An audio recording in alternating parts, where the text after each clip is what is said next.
Khozinuddin bukan membela hukum.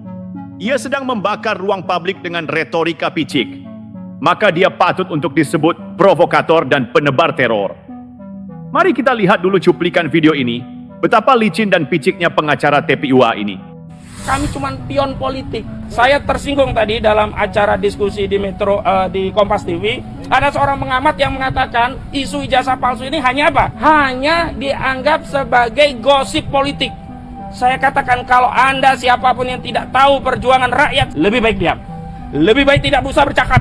Lebih baik tidak usah berpendapat. Dan hari ini saya tantang saudara Joko Widodo, kalau memang benar ada orang besar, tunjuk hidungnya.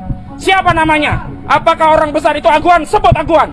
Kalau orang besar itu Antoni Salim, sebut Antoni Salim. Kalau orang besar itu SBY, sebut SBY. Jangan mengedarkan fitnah. Tetapi hari ini mereka mengedarkan fitnah. Fitnah itu bukan hanya pada orang yang disebut besar tadi, tapi juga kepada klien-klien kami seolah-olah. Sekali lagi,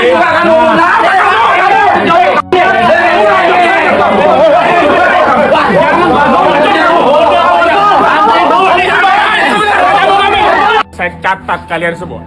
Saya tidak ada putusan pengadilan. Tidak ada masalah. Kamu juga diam. Apa aja kamu? Iya, kamu diam. Hanya kamu aja boleh ngomong. Saya tidak. Santai ngomong. Buka kacamata kamu. Saya nggak perlu buka. Saya kenalin wajah kamu. Saya juga kenalin wajah kamu. Jadi sekali lagi. Saya juga kamu.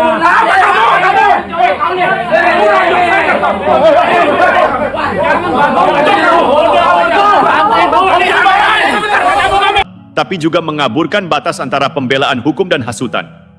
Salah satu sosok yang kini tengah menjadi sorotan tajam adalah Ahmad Khozinuddin, pengacara TPUA yang alih-alih menjadi juru bicara hukum yang profesional dan berintegritas, justru tampil sebagai provokator dan penebar teror opini di ruang publik. Mengapa kita sebut dia demikian? Karena fakta berbicara, Khozinuddin tidak sedang menjalankan tugas hukum secara konstitusional. Ia bukan sekadar membela klien dengan argumen yuridis yang terukur. Ia justru tampil sebagai tokoh yang agresif, emosional, dan menyerang ke segala arah dengan tudingan-tudingan yang tidak berdasar. Ia menyebut nama-nama besar secara sembrono, Aguan, Antoni Salim, bahkan SBY, seolah-olah mereka adalah dalang di balik laporan hukum yang sedang ditangani TPUA. Padahal, Presiden Jokowi sendiri tidak pernah menyebutkan satu nama pun secara eksplisit. Lalu, apa motifnya? Tidak lain adalah membangun persepsi. Persepsi bahwa mereka sedang diserang oleh kekuatan besar. Persepsi bahwa mereka adalah korban dari konspirasi elit. Persepsi bahwa mereka sedang menjalani perjuangan suci yang tidak boleh diganggu oleh siapapun. Tapi disinilah ironi itu lahir. Khozinuddin bukan membela hukum. Ia sedang membakar ruang publik dengan retorika picik dan insinuatif. Sebagai pengacara, seharusnya ia berdiri di atas pijakan hukum, bukan di atas panggung sandiwara yang penuh agitasi. Seorang pengacara memiliki tanggung jawab etis untuk menjaga stabilitas sosial dan tidak mengobarkan ketegangan. Namun yang terjadi justru sebaliknya. Pernyataan-pernyataan Khozinuddin tidak hanya blunder, tetapi juga berbahaya bagi tatanan hukum dan stabilitas sosial politik bangsa. Ia menjelma jadi orator jalanan dengan jas hukum, bukan karena kekuatan argumen, tapi karena keberanian menyulut bara. Dan sayangnya ia tak sadar bahwa yang ia bakar bukan hanya lawan politik, melainkan kepercayaan publik pada profesi hukum itu sendiri. Wahai lidah yang berseragam hukum, mengapa kau berdalih atas nama keadilan, tapi ucapanmu menusuk seperti tombak kebencian? Katamu kau bela kebenaran, tapi apa yang kau lempar hanyalah kabut fitnah. Katamu kau wakil hukum, tapi sikapmu mencoreng palu keadilan. Siapa yang kau tuding tanpa bukti? Siapa yang kau singgung tanpa tanggung jawab? Apakah kau pengacara atau dalang opini busuk yang meracuni akal sehat bangsa? Diamlah jika tak mampu menjaga kehormatan profesimu. Bicara hukum dengan logika, bukan dengan teriakan. Karena suara keras tak selalu berarti benar, dan panggung publik bukan ruang bebas untuk sembrono. Wahai provokator berselimut toga, kau tak sedang membela, kau sedang membakar kepercayaan rakyat pada hukum. Mari kita luruskan kembali. Apa yang dilakukan Khozinuddin bukan sekadar pelampauan batas, tetapi sebuah bentuk penyimpangan peran. Ia telah menyalahgunakan posisi dan profesinya untuk menyebar narasi penuh insinuasi, menabur benih curiga, dan mengadu domba antara publik dan negara. Bukan tugas seorang pengacara untuk mendikte siapa yang dituding. Bukan tempat seorang pengacara untuk menantang presiden secara terbuka hanya karena ingin menciptakan ilusi keberanian. Keberanian itu lahir dari ketegasan argumentasi hukum, bukan dari keberisikan di ruang publik. Dan mari kita catat baik-baik, jika seorang pengacara sudah mulai menyebut nama-nama besar secara sembrono, tanpa dasar, tanpa bukti, dan tanpa kerangka hukum yang sah, maka ia bukan sedang membela klien. Ia sedang memprovokasi musuh. Ia sedang memancing perlawanan, membuka peluang konflik baru, dan memperkeruh suasana nasional yang sejatinya ingin tenang dalam transisi pemerintahan dan agenda pembangunan. Publik berhak curiga, apakah yang dibela oleh Khozinuddin benar-benar kliennya, ataukah ia sedang memainkan peran politis dalam drama yang ia sutradarai sendiri. Jika ia benar ingin membela klien, seharusnya ia berkonsentrasi penuh di jalur hukum, menyusun sanggahan yang kuat, mengkaji bukti dan fakta, bukan melemparkan opini bombastis di hadapan kamera. Dengan semua itu, kita patut bertanya, apakah Khozinuddin masih bisa dipercaya sebagai pengacara? Ataukah ia sudah berubah menjadi influencer politik yang menyamar di balik toga hukum? Hukum adalah penjaga ketertiban, bukan alat teror verbal. Dan ketika pengacara mulai menyulut ketegangan, maka kita sedang menyaksikan kehancuran etika dari dalam profesi itu sendiri. Mari kita telaah lebih jauh. Seorang pengacara seharusnya memosisikan diri sebagai penjernih persoalan hukum. Tugasnya bukan memperkeruh, apalagi membakar sentimen publik demi kepentingan narasi sepihak. Tapi yang kita lihat dari Ahmad Khozinuddin justru sebaliknya. Ia tampil sebagai sosok yang lebih mirip juru kampanye politik dibandingkan penasihat hukum. Pernyataannya di berbagai forum dan media tidak lagi merepresentasikan argumentasi hukum. Ia tak lagi bicara berdasarkan norma, pasal, atau bukti, tetapi atas dasar emosi, asumsi, dan insinuasi. Coba kita perhatikan. Ia menyebut nama-nama besar tanpa kehati-hatian, tanpa kehormatan hukum, dan tanpa bukti, seolah ia adalah jaksa Tuhan yang berhak menunjuk siapa yang bersalah. Aguan Antoni Salim dan SBY disebut seakan-akan mereka adalah tokoh antagonis dalam cerita konspiratif versi Khozinuddin. Padahal, tidak satupun dari mereka disebut secara langsung oleh Presiden Jokowi. Apa tujuan menyebut nama-nama itu jika bukan untuk memancing kemarahan publik? Apa motif menyeret figur besar ke ruang gosip nasional jika bukan untuk membangun ilusi bahwa TPUA adalah korban persekusi kekuasaan? Inilah yang berbahaya. Ahmad Khozinuddin sedang bermain api di ladang kering. Ia tahu betul bahwa opini publik mudah tersulut, apalagi jika diberi bumbu ada aktor besar di balik ini semua. Tapi ia sengaja menyiramkan bensin ke atas bara demi panggung. Dan ketika seorang pengacara lebih sibuk berteori konspirasi dibanding menyusun strategi hukum, maka sesungguhnya ia sedang mencampakkan profesi yang ia sandang. Ia sedang mencemari profesi pengacara dengan gaya agitasi, bukan advokasi. Pengacara atau provokator? Mari kita jujur, Ahmad Khozinuddin tidak lagi berdiri sebagai penjaga hukum. Ia telah melangkah terlalu jauh, melewati batas profesionalitas. Ia menyulut emosi, menghasut opini, dan memanfaatkan isu hukum untuk kepentingan yang sangat mungkin bersifat politis. Kenapa sih harus ikut program wakaf Quran untuk santri? Ini adalah Al-Quran khusus hafalan hasil wakaf dari para Dan bahayanya, narasi-narasi yang ia bangun bukan narasi argumentatif, tapi narasi intimidatif. Ia tidak mengajak publik berpikir jernih, ia mengajak publik untuk marah, curiga, dan menyerang. Inilah wajah baru seorang provokator yang menyamar di balik toga. Ia bukan menjernihkan masalah, tapi menjadikan masalah sebagai panggung. Dan publik harus sadar, ini bukan sekadar tentang Jokowi atau TPUA. Ini soal bagaimana hukum dijadikan alat agitasi oleh seseorang yang seharusnya menjaga marwahnya. Ini soal bagaimana kita membiarkan ruang publik disesaki narasi-narasi keras yang tak lagi punya pijakan logika, apalagi etika. Sarkasme kedua, untukmu pengacara yang menyukai kamera, berdirilah di pengadilan, bukan di panggung propaganda. Karena hukum bukan teater, dan jaksa bukan penonton yang menunggu aktingmu. Jangan kau kira toga bisa menutupi niat busuk, atau mikrofon bisa mengubah dusta menjadi dalil. Sebut nama dengan sembrono, tuduh siapa saja dengan seenaknya. Tapi ingat, sejarah mencatat, dan publik tak selamanya bodoh. Jika kau ingin jadi pengacara sejati, bicara dengan pasal bukan dengan prasangka. Tapi jika yang kau cari adalah panggung, maka sadarilah, engkau sedang bermain di atas abu keadilan, yang lama-lama bisa jadi api membakarmu sendiri. Ahmad Khozinuddin telah gagal menjaga kehormatan profesi. Ia bukan hanya membahayakan kliennya, tapi juga menyuntikkan virus ketegangan ke ruang publik. Ia tidak sedang mengedukasi masyarakat, tapi memanipulasi emosi kolektif demi narasi yang sudah ia tentukan sendiri. Di tengah upaya negara menegakkan hukum dengan adil dan objektif, muncul suara-suara seperti Khozinuddin yang mencoba mengacaukan tatanan lewat cara-cara yang retoris tapi tidak bertanggung jawab. Ingat, kita bukan sedang melawan opini. Kita sedang melawan cara membentuk opini dengan cara yang kotor. Dan dalam pertarungan seperti ini, yang dibutuhkan bukan hanya keberanian, tapi keteguhan untuk menyebut sesuatu yang tidak etis sebagai tidak etis, meskipun ia datang dari seseorang yang mengaku memperjuangkan kebenaran. Kita hidup di tengah era di mana informasi bisa jadi senjata dan opini bisa lebih berbahaya dari peluru. Dalam lanskap seperti ini, publik menaruh harapan pada profesi-profesi strategis seperti pengacara untuk menjaga nalar, menjaga etika, dan menjadi garda depan dalam membela keadilan secara bertanggung jawab. Tapi apa jadinya bila pengacara justru menjadi bagian dari propaganda? Apa jadinya bila seseorang yang diberi kewenangan hukum justru menjual asumsi seolah-olah ia menjual kebenaran? Inilah yang terjadi pada Ahmad Khozinuddin. Dalam setiap penampilannya di media, dalam tiap ujaran yang ia lontarkan, satu pola terus berulang. Menanamkan rasa curiga, menggiring opini tanpa dasar, dan menuduh siapa saja tanpa kontrol etik dan verifikasi. Ia menyebut orang-orang besar dengan insinuasi liar, padahal tidak ada satupun bukti atau pernyataan resmi yang menyebut nama-nama tersebut. Apa motifnya? Sudah jelas, membentuk citra seolah TPUA sedang dikepung oleh kekuatan elit.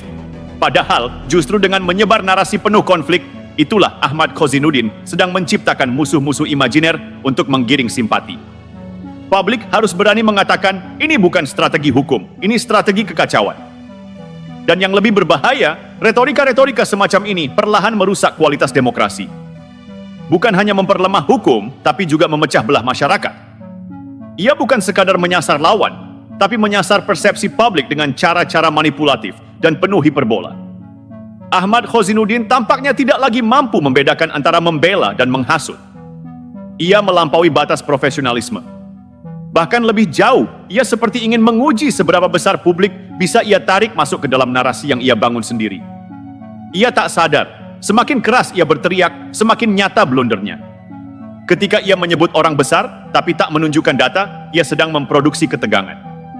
Ketika ia membantah tudingan ijazah palsu dengan menyebar tudingan lain, ia justru menegaskan kelemahan posisi hukumnya. Dan ini penting untuk kita tegaskan. Argumentasi yang kuat tidak perlu teriakan. Kebenaran yang murni tidak membutuhkan kebencian. Jika Ahmad Khozinuddin benar dalam posisi hukumnya, ia tidak perlu memainkan emosi publik. Ia cukup datang ke pengadilan dengan kepala dingin dan bukti yang sah.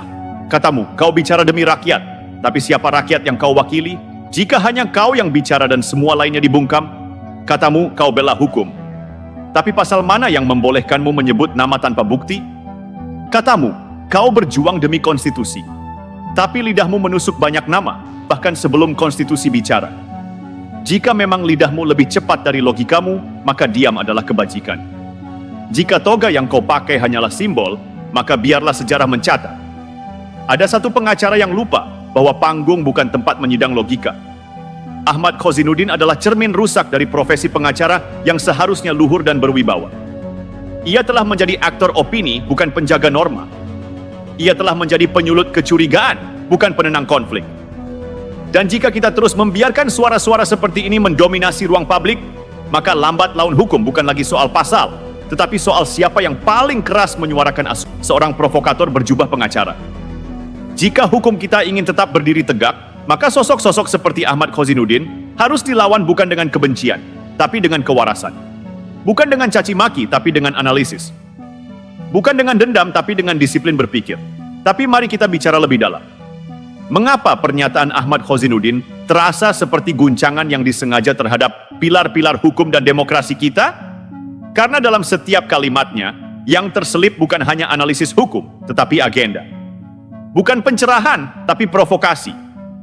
Ia bicara seolah-olah Indonesia tak punya sistem hukum, seolah-olah setiap keputusan adalah manipulasi, dan seolah-olah semua orang, kecuali dirinya dan gerombolannya, adalah kaki tangan kekuasaan. Ini bukan lagi peran advokat, ini adalah orasi politis yang menyaru dalam jubah hukum. Dan bahayanya, publik yang tidak jeli bisa terbawa arus. Narasinya didesain bukan untuk memecahkan masalah hukum, tapi untuk memancing kemarahan. Bukan untuk membuka dialog, tapi untuk membelah kepercayaan publik terhadap institusi. Sadar atau tidak, Khozinuddin sedang mengadopsi pola klasik agitasi. Melempar tuduhan, lalu berdiri seolah-olah ia korban pembungkaman. Padahal, dialah yang sedang mengguncang ketenangan sosial. Dialah yang sedang mengganggu kohesi bangsa. Dialah yang sedang mempertaruhkan martabat hukum demi panggung populis murahan. Dan ketika seseorang yang mengaku pengacara memilih untuk memainkan emosi publik, alih-alih mengedukasi hukum, itulah saatnya kita mempertanyakan niat, bukan lagi profesi. Jika hukum jadi panggung sandiwara, maka aktor busuk pun bisa berdusta atas nama keadilan. Bersuara nyaring bak pahlawan logika, padahal cuma penggiring opini di balik selimut dusta. Ya, ini bukan sekadar satire. Ini tamparan untuk publik yang masih memuja sensasi dibanding substansi. Khozinuddin bukan lagi membela klien. Ia menjual keresahan. Ia memperdagangkan kegelisahan masyarakat untuk memperkuat panggung pribadinya. Tak ada kode etik yang tersisa, hanya ambisi dan retorika. Dan mari kita ingat satu hal penting. Presiden tidak pernah menyebut nama siapapun. Tapi lihat bagaimana Khozinuddin dan kelompoknya langsung menuding, menyeret, dan membakar amarah publik. Pertanyaannya, siapa yang sebenarnya merasa tersindir? Jika tidak merasa, mengapa bereaksi seolah-olah seluruh dunia sedang mengejar mereka? Inilah permainan klasik sang provokator. Mereka membuat gaduh, lalu menyalahkan negara ketika masyarakat jadi gaduh. Mereka memprovokasi institusi, lalu berteriak kriminalisasi ketika hukum mulai menegakkan aturan. Ahmad Khozinuddin layak dijuluki teroris opini. Bukan karena ia bersenjata, tapi karena kata-katanya mengandung muatan destruktif yang tak kalah berbahaya. Ia menyerang kepercayaan. Ia menghancurkan kredibilitas. Dan yang lebih parah, ia menciptakan ilusi bahwa negara ini berada di ujung kehancuran. Padahal yang rusak justru cara berpikirnya sendiri. Dan ini harus kita lawan. Bukan dengan kebencian, tapi dengan kesadaran. Karena hukum bukan panggung sandiwara. Karena profesi advokat bukan selubung propaganda. Karena Indonesia terlalu besar untuk ditarik-tarik oleh ambisi pribadi yang dangkal. Dalam dunia hukum, advokat memang diberi ruang untuk membela. Tapi ruang itu bukan panggung sirkus. Bukan pula mimbar agitasi politik. Ahmad Khozinuddin sayangnya justru menjadikan profesi mulia ini sebagai alat untuk membakar emosi, bukan menyulut nalar. Membakar sentimen, bukan menyalahkan keadilan. Kalau dulu pengacara jadi penyejuk ruang sidang, kini kita justru menyaksikan seorang pengacara berubah menjadi kompor publik. Setiap pernyataan bukan penjernih, tapi pemantik. Ia tak lagi mengedepankan argumentasi hukum yang faktual, tapi memilih memainkan persepsi dan dugaan tanpa dasar yang jelas. Di tangan Khozinuddin, hukum dipertontonkan bagai lakon teatrikal. Ia menyebut nama-nama besar seolah sedang membacakan daftar musuh negara. Padahal, belum ada satupun ucapan resmi dari presiden tentang siapa yang dimaksud dalam pidatonya. Tapi Khozinuddin buru-buru menunjuk hidung orang lain dan menyebut-nyebut SBY dan AHY. Ini bukan keberanian, ini bentuk sembrono, ini bukan pembelaan, ini penghasutan. Kita bertanya dengan nalar sehat, apakah profesi pengacara itu memang bertugas untuk menduga-duga, menginsinuasi, lalu membentuk opini liar yang berpotensi menciptakan polarisasi? Apakah membela klien artinya harus menciptakan narasi musuh bersama? Atau justru ini hanya taktik murahan untuk mencuri perhatian dan menunggangi gelombang kekecewaan kelompok tertentu? Dan alhamdulillah selama 30 hari aku mengikuti diet challenge ini, aku berhasil turun 10 kg. Jadi aku... Sayangnya, ini bukan kali pertama Khozinuddin berulah seperti ini. Jejak digitalnya penuh dengan narasi konspiratif, sentimen anti pemerintah, dan opini-opini yang lebih pantas disebut agitasi. Bahkan tidak jarang ia menggunakan bahasa hiperbolik penuh teror logika. Seolah-olah negeri ini sedang dikuasai rezim jahat yang harus dilawan. Namun yang ironis, saat diberi ruang bicara, alih-alih menyejukkan, ia malah mencipratkan minyak ke bara. Wahai sang penjaga keadilan palsu, kenapa kau jadikan hukum hanya bungkus semu? Kau bukan pengacara, kau adalah panggung retorika, bertopeng profesi, tapi berisi bara amarah yang membutakan logika. Tak cukupkah jadi pembela di ruang sidang? Hingga harus bersilat lidah di ruang publik tak berbayang? Apa semua harus kau fitnah agar terlihat paling waspada? Atau kau hanya haus panggung tapi miskin nalar dan fakta? Kita perlu jujur. Khozinuddin bukan sedang menjalankan tugas hukum. Ia sedang berpolitik. Tapi bukan politik kebangsaan, bukan pula politik gagasan. Ini politik kegeraman yang dibungkus tuduhan. Politik memelintir makna dan mengarang ketegangan. Ia tidak sedang membela keadilan, ia sedang membela kesatuan. Ia tidak sedang meluruskan tafsir pidato presiden, ia sedang menyesatkan opini publik agar berpihak pada dramatisasi semu. Dan bahayanya, di era digital, narasi seperti ini bisa viral dalam hitungan jam. Bisa menyebar, bisa memicu perpecahan, bisa menyeret publik ke dalam kubu-kubu yang salah kaprah. Maka kita wajib bicara, wajib menegur, wajib membongkar topeng-topeng ini. Sebab sekali lagi, pengacara bukan provokator, profesi hukum bukan panggung agitasi. Narasi tidak boleh dikuasai oleh mereka yang menyulut tanpa memadamkan.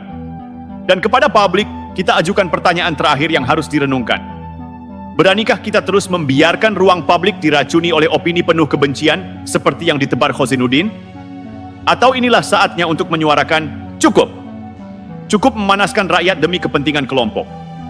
Jika dia merasa dirinya pengacara, maka tunjukkanlah kehormatan itu dalam logika hukum, bukan dalam teriakan liar yang lebih mirip panggung orator jalanan. Sebab seorang pengacara sejati tidak butuh gimmick, tidak butuh tudingan sembrono, tidak butuh menyebut nama besar untuk jadi besar. Cukup satu hal, hormatilah hukum, jangan mainkan.